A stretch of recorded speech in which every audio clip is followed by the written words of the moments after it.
একটা মেট্রিক দেওয়া আছে dS square is equal to dr square plus r square d theta square plus r square sin square theta d phi square হলে প্রথম মৌলিক tensor G suffix আইজ এবং দ্বিতীয় মৌলিক টেন্সর বা জি আইজ এর অনুবন্ধী বা বিপরীত জি সুপ আইজ আমাদেরকে নির্ণয় করতে হবে। ds square is equal to dr square plus r square d theta square plus r square sin square theta d phi square। আমরা প্রথমে ধরে নিব এখানে তিনটা চলক আমরা দেখতে পাচ্ছি, একটা হচ্ছে r, আরটা হচ্ছে থিটা, আরটা হচ্ছে ফাই।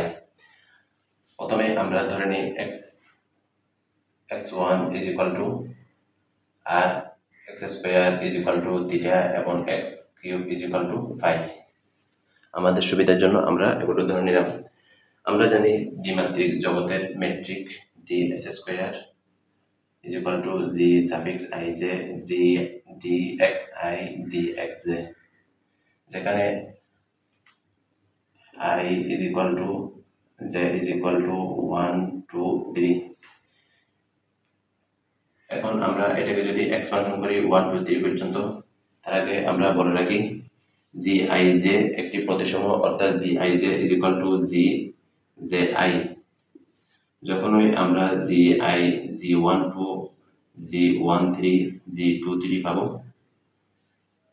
তখন সেগুলোকে আমরা জি 1 2 কে জি 2 1, জি 1 3 কে জি 3 1, জি 2 3 কে জি 3 2।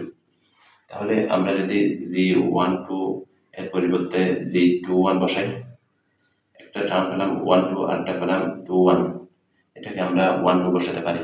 তাহলে 1 2 1 2 কয়টা হলো? দুইটা।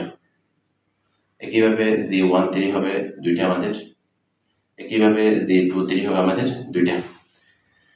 অতএব এটাকে যখন আমরা এক্সপানশন করব, আমরা পাবো জি 1 1 dx1 dx1, জি 1 2 জি 2 2 dx2 dx2, জি 3 3 dx3 dx3 প্লাস এটা অ্যাপ্লাই করবো আমরা। প্রথমে আমরা লিখে নিই জি 1 2 dx1 dx2 প্লাস জি 1 3 dx1 dx3 প্লাস তারপর 2 3 লিখবো, 2 1 লিখবো না, 2 3 জি 2 3 dx2 dx কিউব। তাহলে এখান থেকে আমরা যেটা লিখেছি 2g1 2 2g1 3 2g2 3, এটাকে দিলাম আমরা নাম্বার ওয়ান ইকুয়েশন। এখান থেকে আমরা পাই dx1 dx1 is equal to dx square. এটাকে আমরা লিখতে পারি dx হোল স্কয়ার, এখানে একটা 1 দিলাম। অতএব আমরা এখান থেকে পাই dx1 হোল স্কয়ার, এখান থেকে লিখতে পারি dx স্কয়ার হোল স্কয়ার, এটাকে লিখতে পারি আমরা dx কিউব হোল স্কয়ার। এক নাম্বার এবং দুই নাম্বারকে আমরা যদি তুলনা করি, আমরা পাবো জি 1 1 is equal to 1, কারণ তার আগে এটাকে আমরা যদি ব্যাঙ্গে লিখি dx1 whole square plus r square x square is equal to theta, r square sin square theta d phi অর্থাৎ x কিউব হোল স্কয়ার। এটাকে দিয়ে আমরা দুই নাম্বার, এক নাম্বার এবং দুই নাম্বার থেকে আমরা পাই জি 1 1 is equal to 1, G 2 2 is equal to r square, G 2 2 r square, G 3 3 r square sin square theta, sin square theta.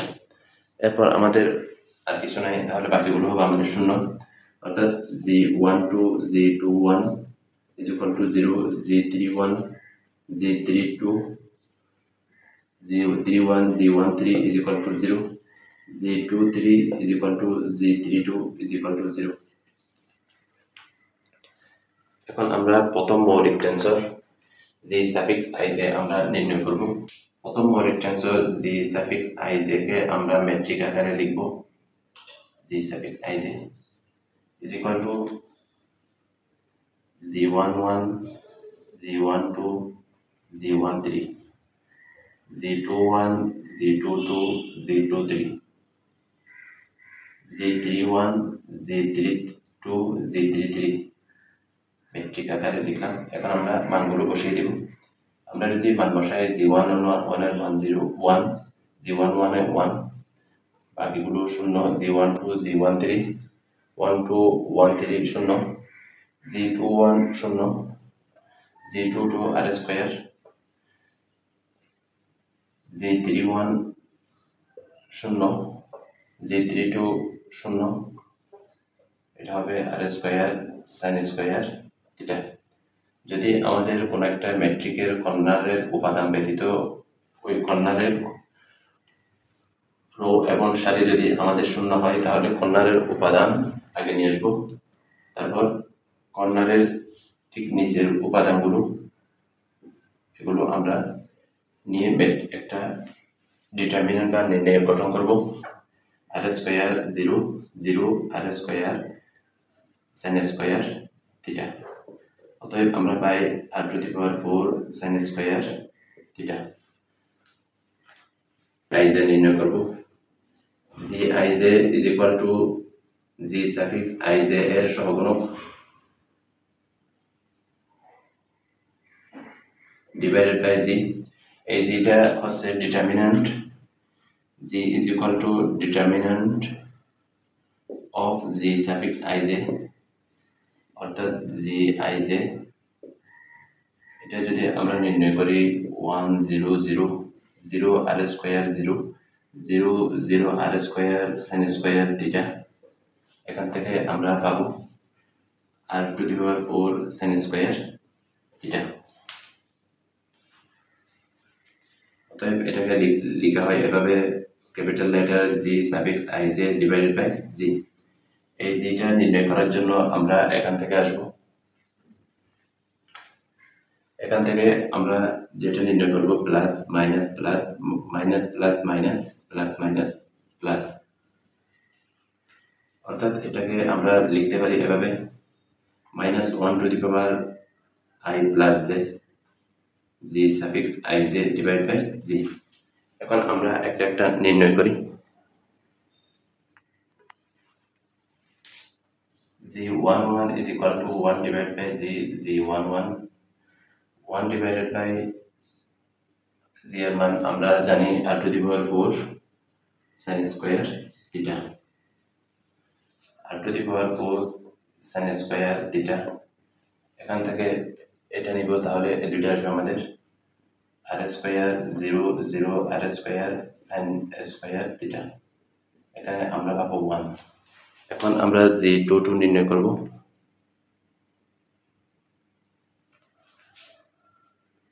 G22 is equal to 1 divided by G22, 1 divided by r to the power 4 sin square theta, 22 হলে এটা নির্ণয় করব, তাহলে এটা বাদ 1 0 0 r square sin square theta।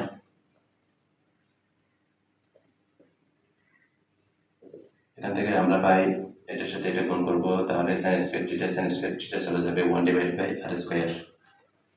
G33 আমরা নির্ণয় করি 1 divided by G33, 1 divided by r to the power 4 sin square theta into এটা যখন নির্ণয় করব তাহলে 1 0 1 0 0 r স্কয়ার। এখান থেকে আমরা পাই এখানে আর দুইটা, এখানে আছে 4টা, 1 divide by r square sin square theta. এখন আমরা G12 নির্ণয় করব, G12 1 ডিভাইড বাই G12। আমাদের যখন প্লাস মাইনাস আমরা হিসাব করেছিলাম,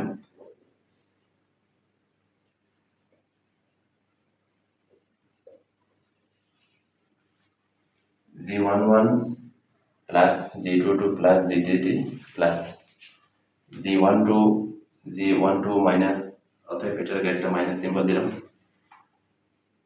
-1 divided by r to the power 4 sin square theta into g12 0 0 এখানে আমরা শূন্য পাবো।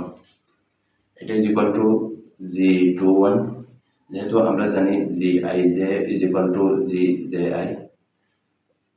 এই সূত্র অনুসারে g13 is equal two 13 plus 1 divided by g13 1 divided by r to the power 4 sin square theta যখন এটা নির্ণয় করবো এটা বাদ 1 divided by r square 0 r square 0 0 তাহলে আমরা এখানে শূন্য পাবো g31 g23 নির্ণয় করে g23 is equal to 1 divided by g23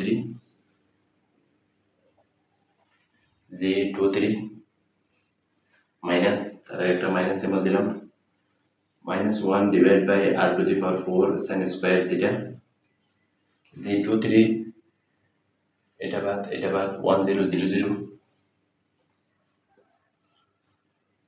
এটা শূন্য আমরা পেয়ে গেলাম g32 এখন আমরা gij নির্ণয় করব gij নির্ণয় করার জন্য gij এর একটা মেট্রিক গঠন করতে হবে সুতরাং gij is equal to metric gij is equal to g11 12 13 21 23 22 23 31 32 33 আমরা এখান থেকে পাই g11 এর মান 1 22 এর মান 1 divided by r square 33 তে 1 divided by r square sin square theta বাকিগুলো শূন্য